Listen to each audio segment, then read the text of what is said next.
From the NBC6 studios, this is South Florida Today.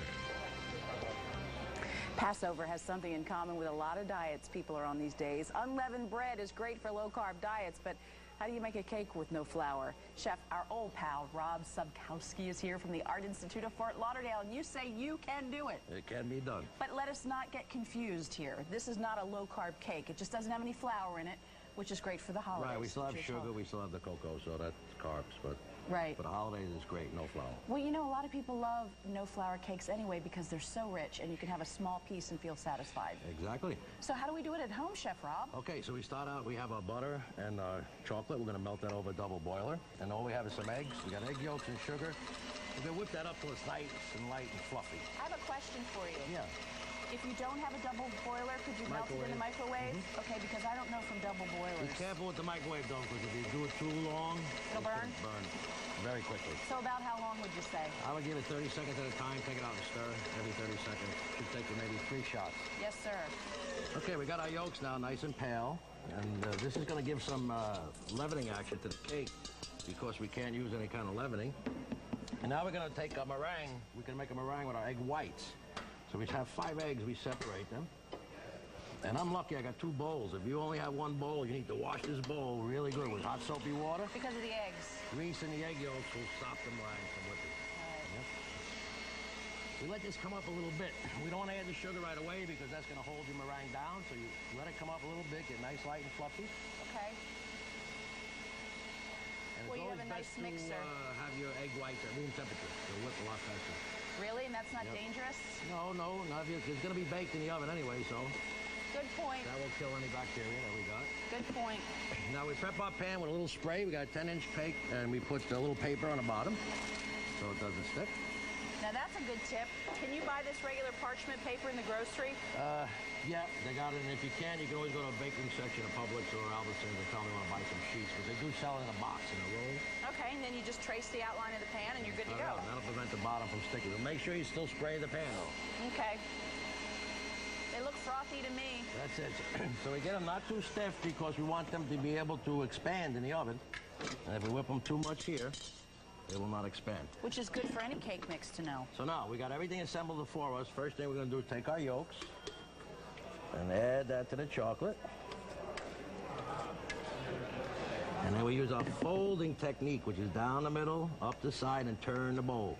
You don't just stir it like a dreidel? No, fold it nice. We don't want to knock any of that air out that we just whipped in there. Now I'm going to take my cocoa powder and sift it right on top of there.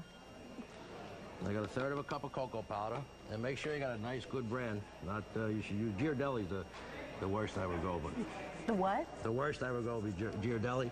It's the worst. Yeah, I wouldn't go any lower than that. That's about the lowest I would go. Oh, I see. But Valrhona is really good, and then we're going to put our whites right on top of that. I like Ghirardelli.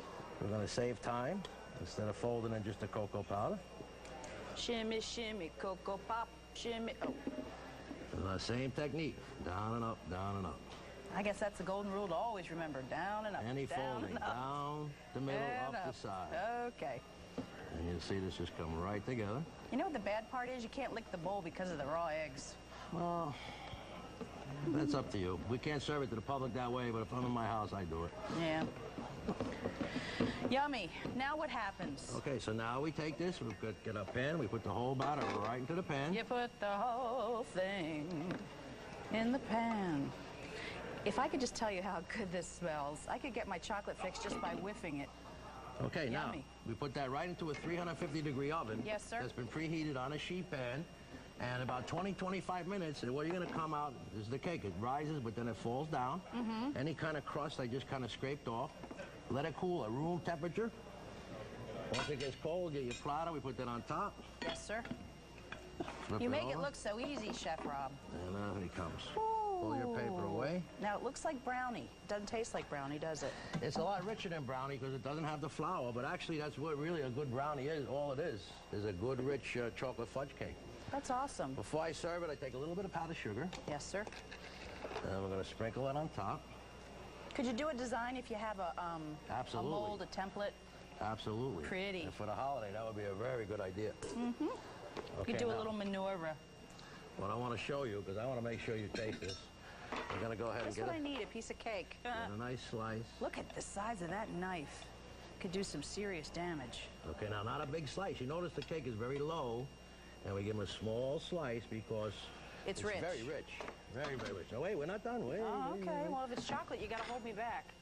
I'm like Secretariat to the finish line. A little raspberry sauce there to give Make it my some initials. color. Make my initials. K. C. K-C. Isn't it cute? Yeah. Now, we're going to give you... Wait, we're still not done now. Take it easy. Take it easy. The scoop ice cream. Wow. We're going like that. Right on top. And then finally, we put a few fresh berries. I love you. Marry me. And away we go. Are you Okay? married? Yes, 27 years. Really? Yeah. Congratulations. Thank you. Any kids? No. Well, maybe that's why you've been married so long. Probably no friction, that, and I work so hard. And I'm happiness. All right. Reset it. It's too much. You did great. Thank and you. you're also a candy maker. How will we get your candies? Sensationalchocolates.com. The Art Institute of Fort Lauderdale has an extensive culinary arts program, and even if you aren't interested in becoming a chef, they have a restaurant that's open to the public. The Chef's Palette Cafe and Grill is at 1650 Southeast 17th Street. It's open for lunch and dinner Tuesday through Friday and dinner only on Saturday. I always learn from the chefs that come on, so thank you for giving us tips. My pleasure. As always, Chef Rob. When we come back, Rod Hagwood is here with some slick new fabrics and a look at some hot new swimwear for men and women. Here's a tip. Don't eat that before the swimwear try-on.